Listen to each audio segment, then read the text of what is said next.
Hey guys, Nuie here, and today in POE 101, I'm going to be covering currency. What I mean by currency is I'm going to be covering all of the old currencies that have already always pretty much been in the game, as well as some of the new currencies that have been brought in with the new 3.0 Harbinger League. I'm going to basically go over all the currency that I currently have or am aware of, as well as what they do and just a basic rundown of the easiest ways to get them. Starting us off, the first two currencies you will get in the game is Scrolls of Wisdom and Portal Scrolls. Portal Scrolls are worth slightly more than Scrolls of Wisdom, being a 3 to 1 ratio. So for every 3 scrolls of Wisdom, you can get a Portal Scroll. Portal Scrolls and Scrolls of Wisdom drop anywhere pretty much. You can just find them wandering around, killing stuff. They will pretty much always drop from the beginning of the game to the end of the game. You will not have any difficulty finding them, and it's very easy to get them. As they are the first currency you find, they really only purchase very, very small things, such as early level gems or early level items or just early level gear in general. That's what the main purpose of Wisdom and Portal Scrolls are for. Now, as far as buying stuff, as far as in game, Wisdom Scrolls allow you to identify items that are that you'll pick up.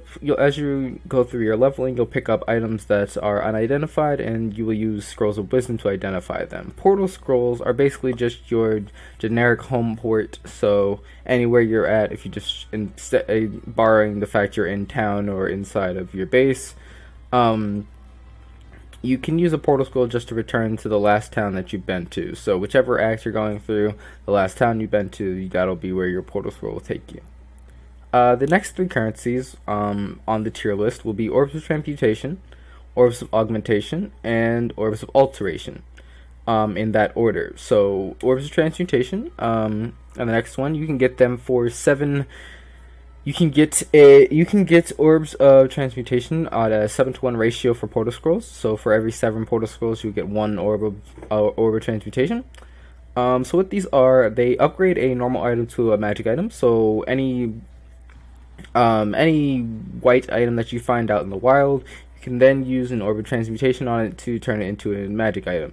Now this includes flasks, this includes rings, jewelry, belts, anything you find, you can pretty much use these on, as long as they are a normal unaltered item and don't have anything like that.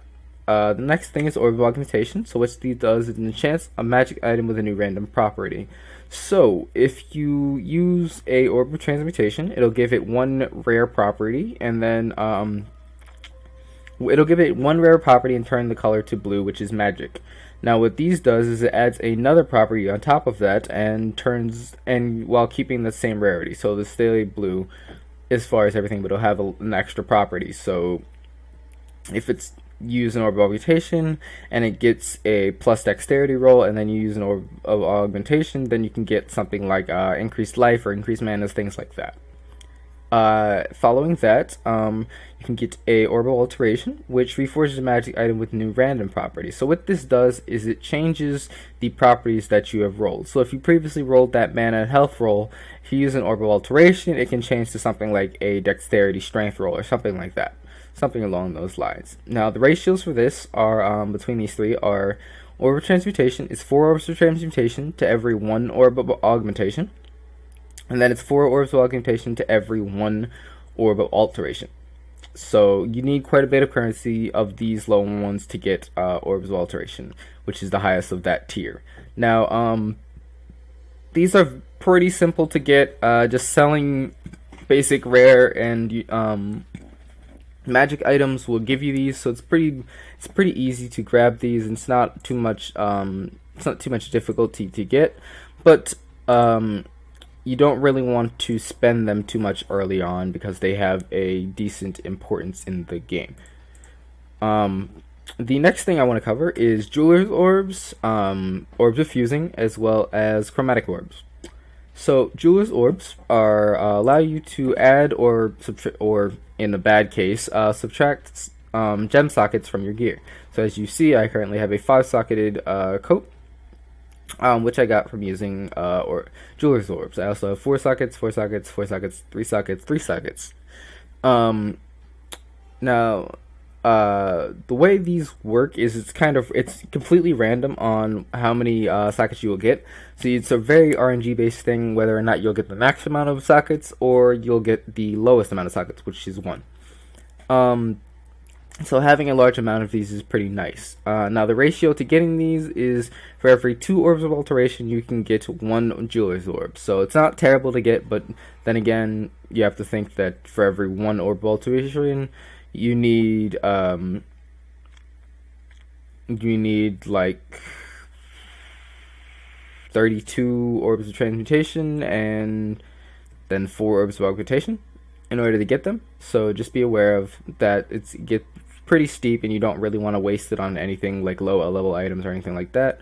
I will show you the items that you really want to use for low level stuff. Now jeweler's orbs have 2 paths. Jeweler's orb can become orb fusing, which allows you to have these links between your gear. As you can see, I have my scepter 3 linked, this 4 linked, these 4 linked, these 4 linked, these 3 linked, these 3 linked.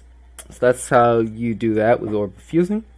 And then chromatic orbs allows you to change the color. So as you can see, I have green, green, blue, blue, green. So stuff like that, you can change that to different colors. So as you can see, green, red, blue, green, stuff like that. It's quite a lot of them that you can need. So the way these work is for every 4 jeweler's orbs you get 1 of these, and every I believe it's 2 to every 2 jeweler's orbs it's chromatic orb. Actually, let me check that.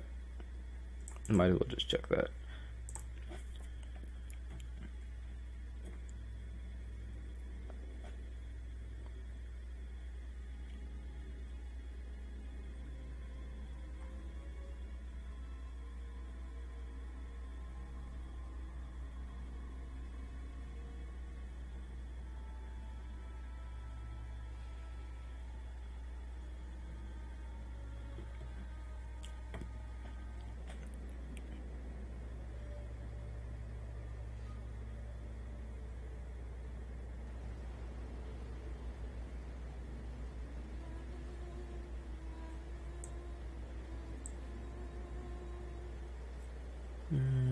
You.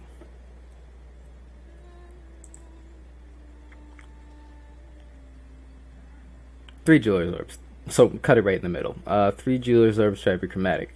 Now chromatics are very easy to get. To be honest, you should never really have to spend jeweler's orbs on chromatics because you can always pick them up in the wild as long as you find a red, blue, green, all linked item. So any item like that will give you a automatic chromatic orb.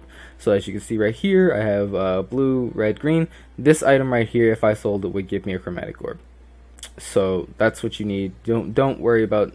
I wouldn't spend a lot of jeweler's orbs on these. I would instead invest them on orbs of fusing because that is far more difficult to find in the wild. And I wouldn't really have any qualms using chromatic orbs early because you are bound to get a lot of them. It's very easy to find them. It's very easy to pick them up, and it's very easy to sell them. So, it's easy to get them. I wouldn't mind using them. The next thing is Chaos Orbs. Chaos Orbs. Well, actually, the next thing will be Chaos Orbs, Regal Orbs, as well as Blessed Orbs. So Chaos Orbs is the main currency in the game. The majority of your trading, if you are in a trading league, if you're not in solo self-found, will be done with Chaos Orbs. So what Chaos Orbs do is they reforge a rare item with new random properties. So they basically work the exact same as Orbs of Alteration, except that they work on rare items. Rare items are yellow items. So this item, in general, if I used it on this, it would be able to re-roll it into something new. So I'll be able to change the stats on it. I don't want to change the stats on it, so I'm not going to do that. But this is what this item is for. Regal Orbs upgrades a magic item to a rare item. So these items are a little bit difficult to find.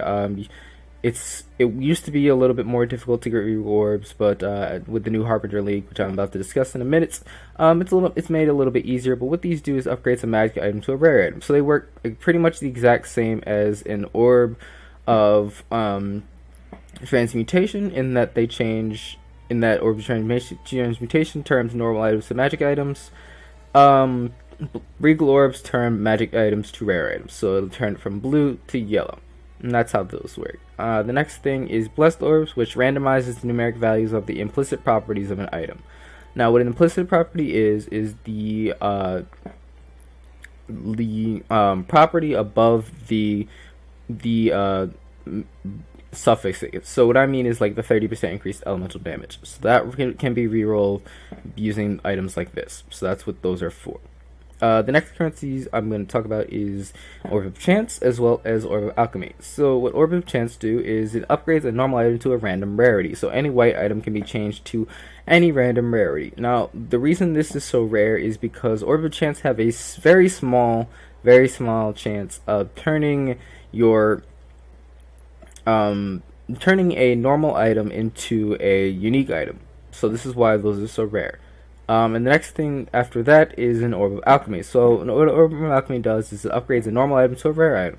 So it works the same as an Orb of Transmutation, except that it skips a magic item. So you won't need a Regal Orb at all. It'll just go straight to a randomized rare item.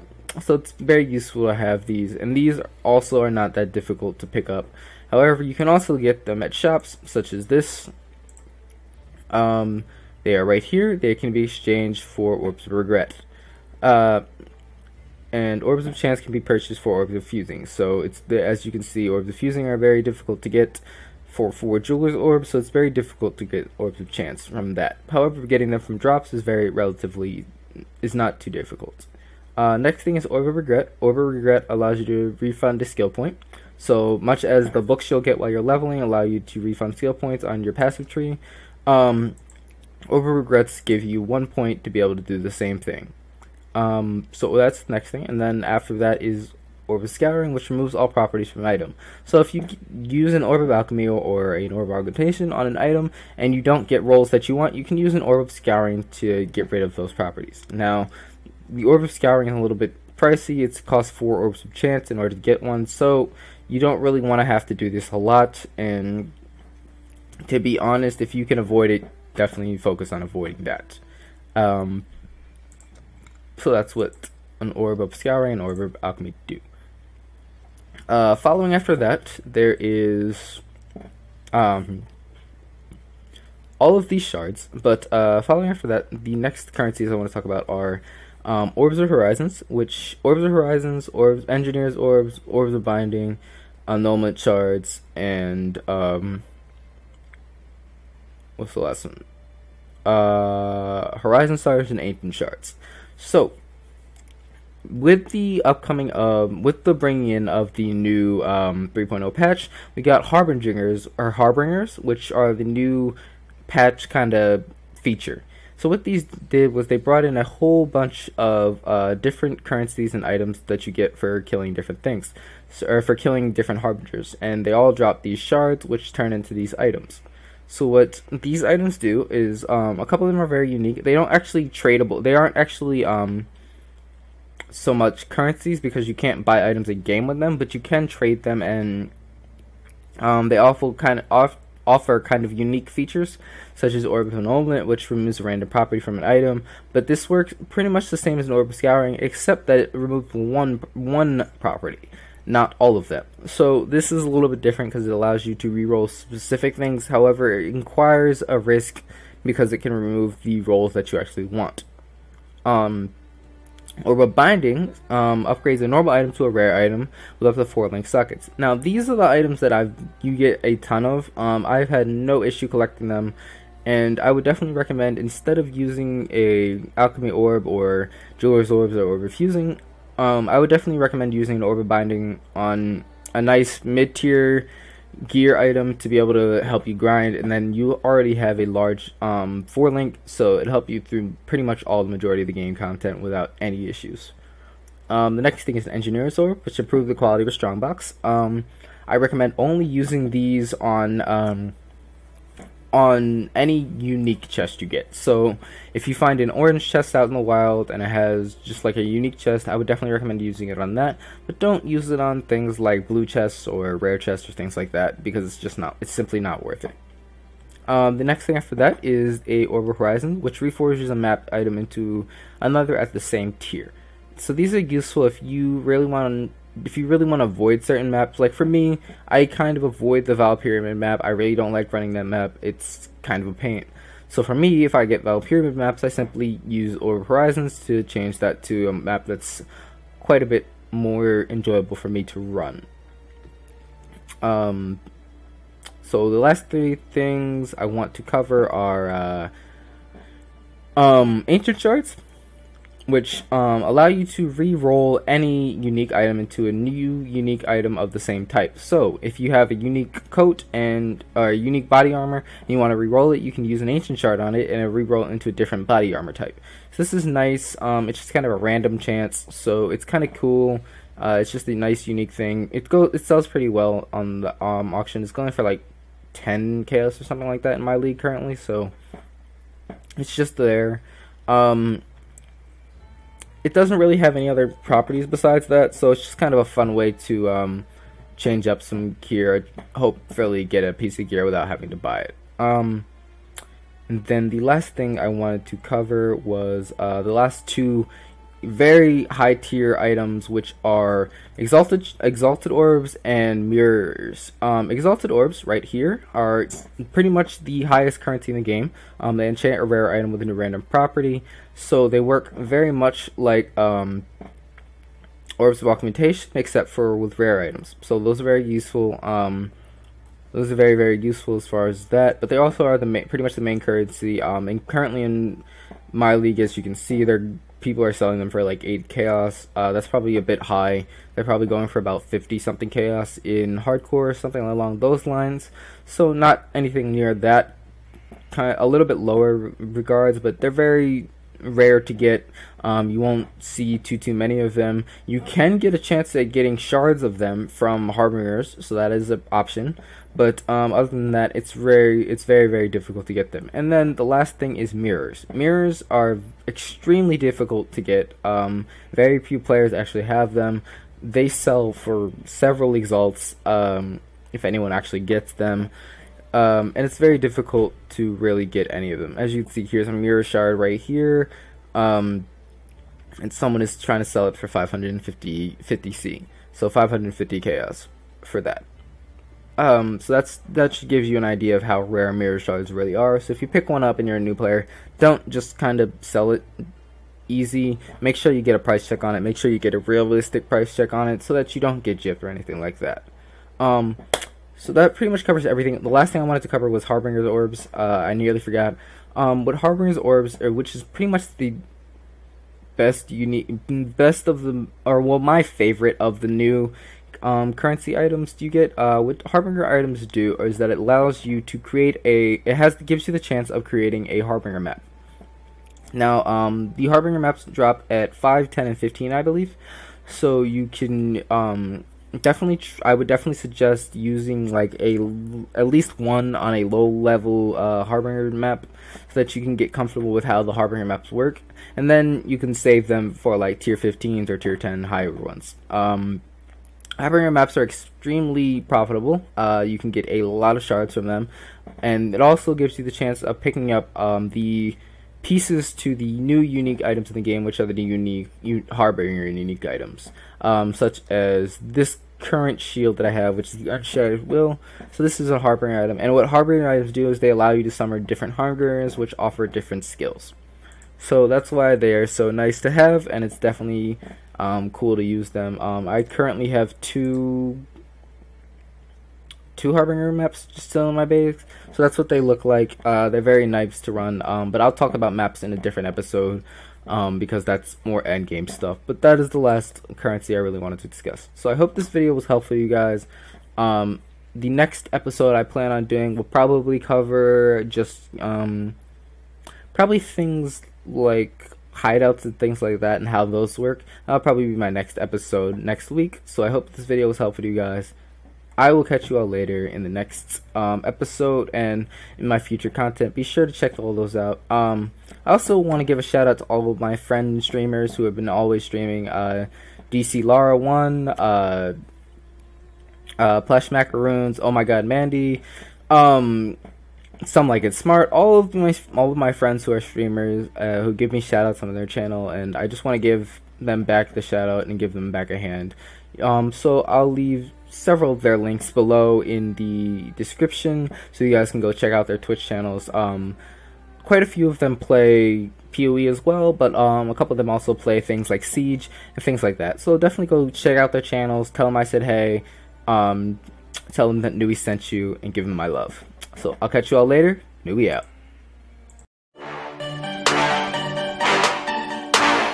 Heaven sent my residence, it's heaven, just visiting, blending.